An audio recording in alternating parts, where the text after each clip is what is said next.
प्यारे विद्यार्थियों नमस्कार।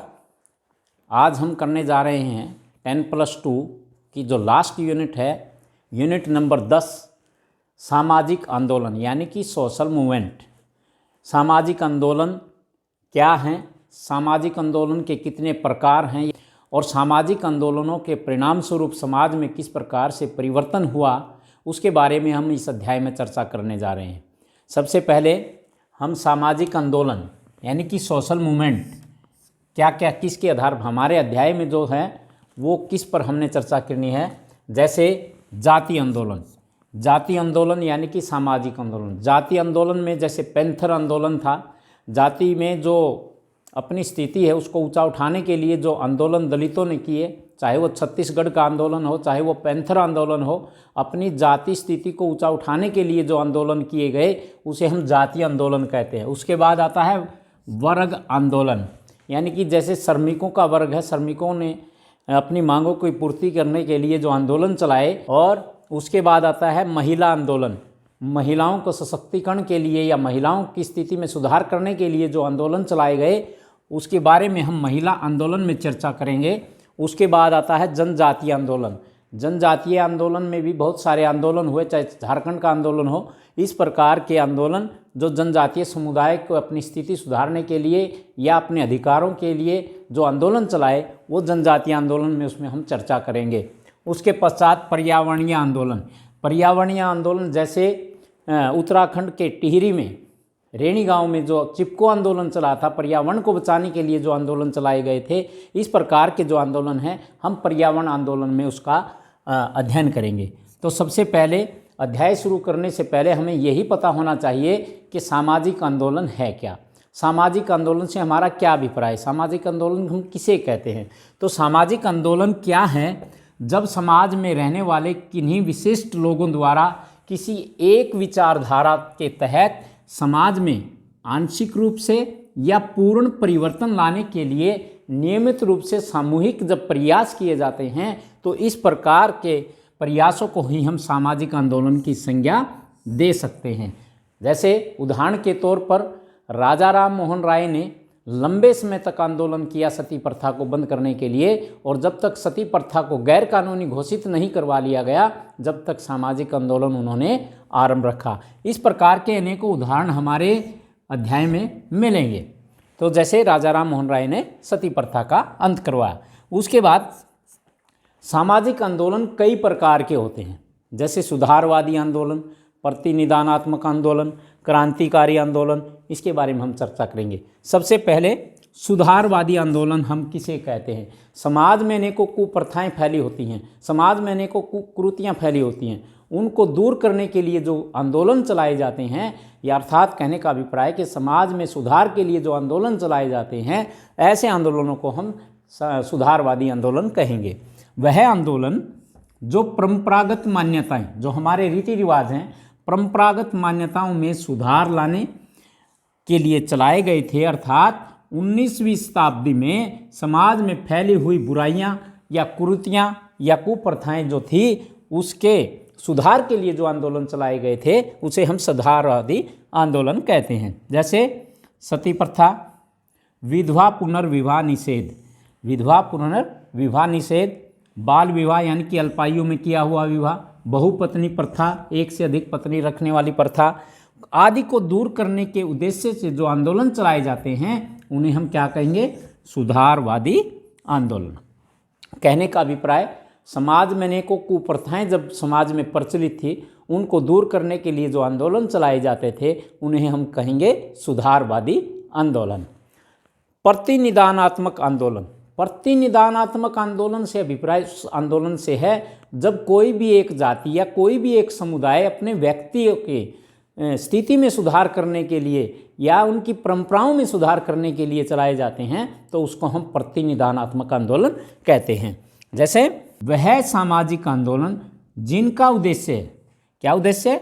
जो अपने समुदाय के व्यक्तिगत सदस्यों की व्यक्तिगत चेतना यानी कि सोच, चेतना मैंने सोच, व्यक्तिगत चेतना तथा गतिविधियों में परिवर्तन लाने के लिए किए जाते हैं तो उसे हम क्या कहेंगे?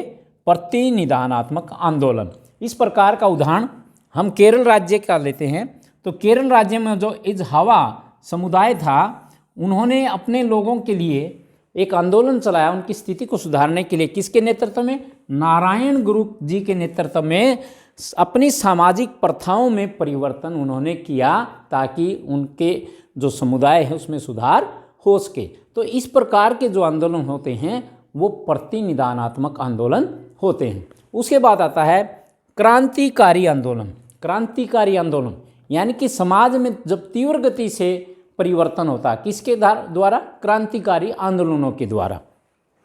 तो क्रांतिकारी आंदोलन सामाजिक संबंधों के आमूल रूपांतरण का प्रयास करता है, अर्थात तीव्र गति से समाज में परिवर्तन होता है क्रांतिकारी आंदोलनों के कारण। जैसे 1789 में फ्रांस में क्रांति आई, वहाँ के जो राजा, हमने 9th क्लास में पढ़ा था कि राजा जो थे वहाँ वो स्वेच्छाचारी थे, वो अपनी इच्छा के अनुसार कार्य करते और उनके शासन पर उनका कोई भी अंकुश नहीं था, इसलिए वो निरंकुश कहा जाता है। जिसके परिणाम स्वरूप क्या हुआ? फ्रांस की जो जनता थी वो दुखी हुई और 1789 में तीव्र गति से वहाँ परिवर्तन होना शुरू हो गया और इसीलिए उस क्रांति का नाम दिया गया 1789 की फ्रांसीसी क्रांति। और समाज में तीव्र गति से परिवर्तन हो गया और उस राजा को उखाड़ करके दूसरा शासन स्थापित किया।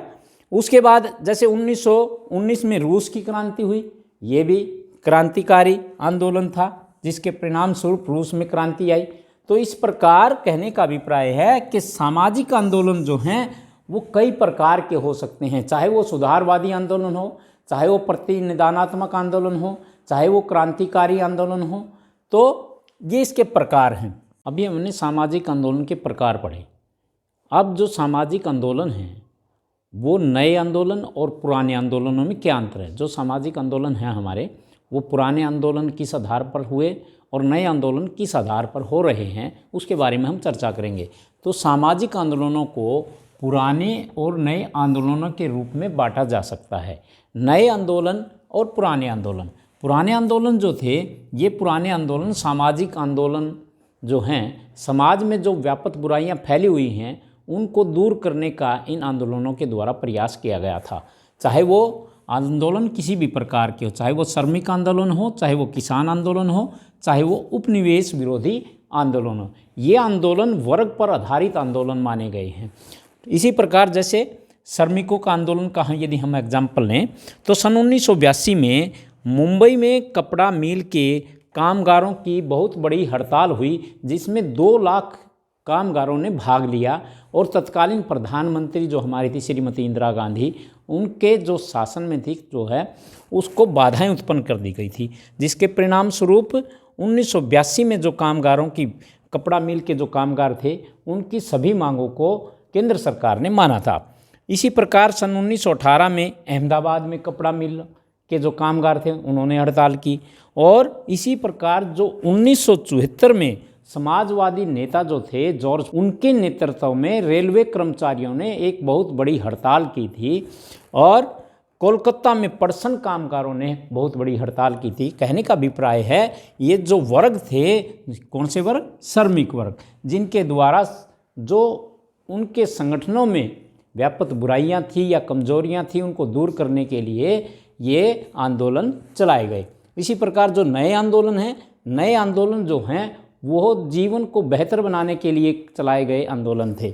नए आंदोलनों में किसी एक वर्ग या किसी एक राष्ट्र तक उसको हम सीमित नहीं कर सकते। जैसे महिला आंदोलन है, भारत में महिलाओं को सशक्तिकरण करने के लिए, महिलाओं की स्थिति को ऊंचा उठाने के लिए आंदोलन चलाए जाते हैं। इसी प्रकार श्रीलंका में, पाकिस्तान में, कोई भी देश है, चाहे वो विकसित देश है चाहे वो विकासशील देश है, सभी देशों में महिलाओं के उत्थान के लिए जो आंदोलन चलाए जाते हैं तो वो महिला आंदोलन कहलाते हैं।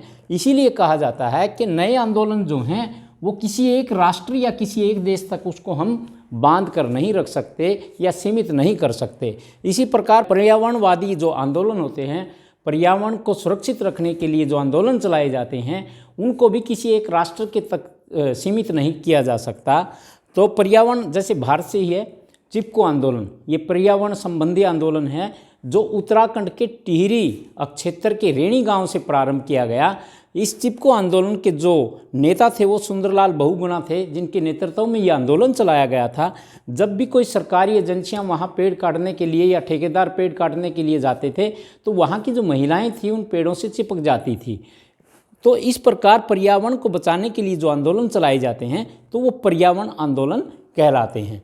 तो कहने का अभिप्राय है कि जो हमारे सामाजिक आंदोलन हैं उनको दो भागों में विभाजित किया जा सकता है, एक पुराने आंदोलन और एक नए आंदोलन। तो प्यारे बच्चों, आज का हमारा टॉपिक ये यहीं पर समाप्त होता है। और यदि आपको ये टॉपिक पसंद आया हो तो आप चैनल को लाइक करें, शेयर करें और सब्सक्राइब करें। आप सभी विद्यार्थियों का बहुत बहुत धन्यवाद।